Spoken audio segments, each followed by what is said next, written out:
Olá, galerinha! Olá, gente do bem! Estamos novamente aqui para discutir com vocês o tema da semana, aquele que virará a live da quinta-feira, da nossa quinta live.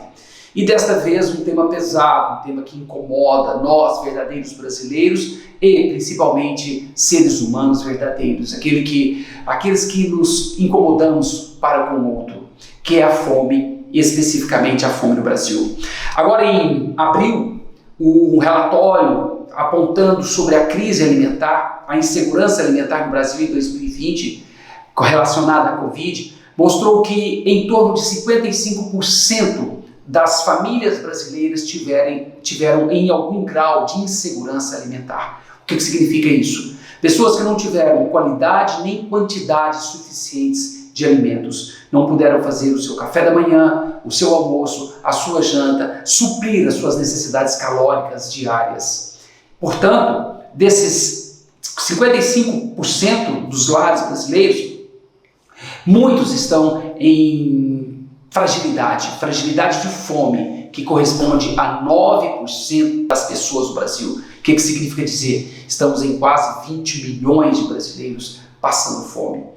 É incomodante, é aquilo que nos faz pensar e repensar enquanto seres humanos. Partindo do tema, o tema é desafios em erradicar a fome no Brasil. Nós vamos ver que o tema já está problematizado, portanto eu já posso pensar nas causas. Por que é desafiante? Pensa assim para você montar sua tese. E qual é a dica que o método do professor Ademar Nogueira passa? Quando vocês pensarem nas causas, pensem nessas 3 dimensões do problema, que podem ser uma dimensão política, uma dimensão social e econômica e uma dimensão cultural. São 3, 4 dimensões que nós trabalhamos sempre. Relacionando à dimensão política, o governo não prioriza o combate à fome. Lá em 2004, 2003 para 2004, nós tivemos a instalação do Fome Zero. O Fome Zero ele foi desfeito. Tinha problemas na sua gestão? Sim, tinha problemas. Mas ao longo de 2004 até 2018, esse programa foi desfeito, foi transferido para o Bolsa Família. E hoje nós vemos que o próprio Bolsa Família não tem sido prioridade do governo ou dos governos atuais. Portanto, a primeira dimensão é uma dimensão política, talvez seja o seu D1 uma causa a ser trabalhada. A segunda causa está na dimensão social e econômica. O que significa isso? A pobreza no Brasil, a desigualdade social, a vulnerabilidade social. Pobre é sinônimo de passar fome. E aí nós vamos ter que mexer num sistema que possa ser mais justo. Talvez aí uma programação de redistribuição de renda sem tomar do outro. Nada disso, tá? Mas talvez uma equalização de impostos sobre a comida. E por fim, a dimensão cultural. A sociedade brasileira, ela não reconhece que o outro passa fome. São poucos, quando a gente pega aí os mais de 200 milhões de habitantes. Portanto, a sociedade, ela é negligente para com esse problema.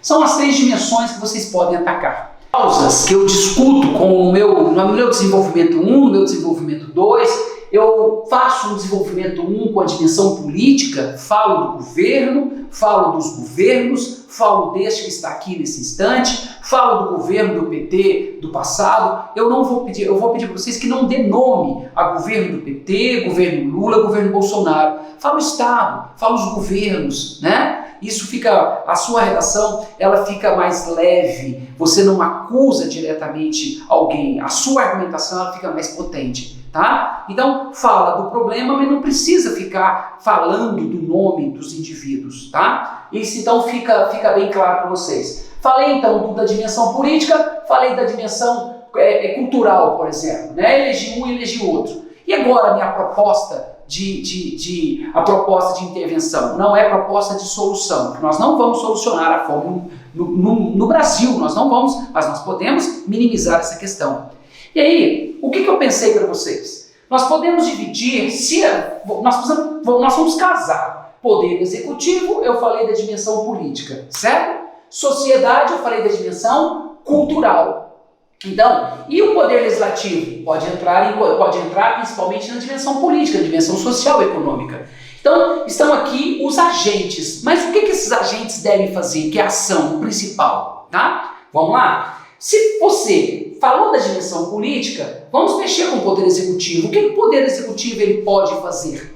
Ele pode arregimentar os programas sociais. Programas sociais que, nesse instante, eles estão quase que restritos a uma ajuda emergencial de R$300. Né? O governo atual, que suspendeu a ajuda de R$600 lá em dezembro e volta agora com R$300 somente em abril. Nem todos conseguiram receber. Olha, para vocês perceberem, as pessoas passando fome nesse período. A fome tem pressa, a fome precisa ser saciada. Então, peça com que o Executivo ele trate com mais seriedade essa questão. Tá? E lembrar, em 2004, no governo lá de 2004, que era do governo do PT, primeiro mandato do governo Lula, ele institui o programa Fome Zero. Só que o programa Fome Zero ele foi sendo degradado, ele foi sendo misturado, ele foi sendo burocratizado, aí ele passou para dentro do Bolsa Família. E o Bolsa Família hoje ele está em frangalhos. Tá? Então, para vocês terem uma ideia de programas, precisamos de programas com mais seriedade. Paralelamente, o Poder Legislativo, aquele que promulga, aquele que vota as leis, ele pode criar uma lei verdadeira de segurança alimentar neste país que seja efetiva, que seja um programa de Estado, não um programa de governo. Entra o governo Bolsonaro, muda. Entra o próximo governo, se Bolsonaro fica, muda de novo. E assim por diante. Tá? Que sejam programas de Estado e não programas de partidos ou programas de governos específicos.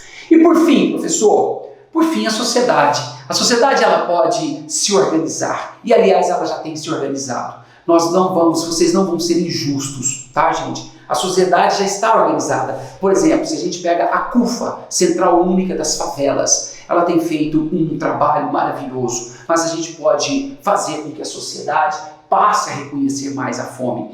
Atualmente, a TV Bandeirantes está com uma campanha, Band contra a Fome.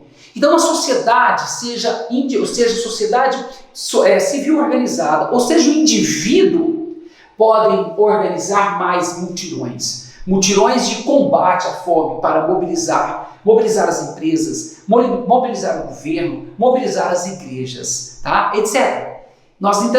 Se a gente juntar tudo isso aí realmente nós vamos ter aquilo que é a Constituição, lá no seu artigo 5º, depois no seu artigo 6º, e depois nós vamos bater um papo sobre essa diferença, né? O seu artigo 6º prediz que todos têm direito à alimentação, à saúde, né, especificamente, e saúde significa uma alimentação adequada, uma segurança alimentar, tá bem? Está aí um programa para vocês, um planejamento de vocês produzirem o melhor texto da vida de vocês para a universidade que vocês quiserem. Repito, esse tema é forte para o Enem, é forte para os vestibulares também, que deve bater inclusive no meio do ano, tá? Bom, professor, e onde que está essa coletânea? O link está aqui, ó, tá? O link está aqui e depois que vocês produzirem, enviem para nós até quarta-feira, para a gente poder selecionar e provavelmente ter a sua redação corrigida na nossa quinta live, tá? Todas as quintas é a nossa tradição já. Vamos corrigir uma redação e vamos mostrar a excelência, ou aquilo que deveria ser de excelência. Tá? Então, esqueçam também de postá-la depois de pronta. Aqui nesse endereço do nosso e-mail, lá nós selecionamos, o nosso staff seleciona e manda para mim para eu poder fazer a correção nessa quinta-feira que vem próxima. Abraço a todos vocês, fiquem bem, fiquem seguros.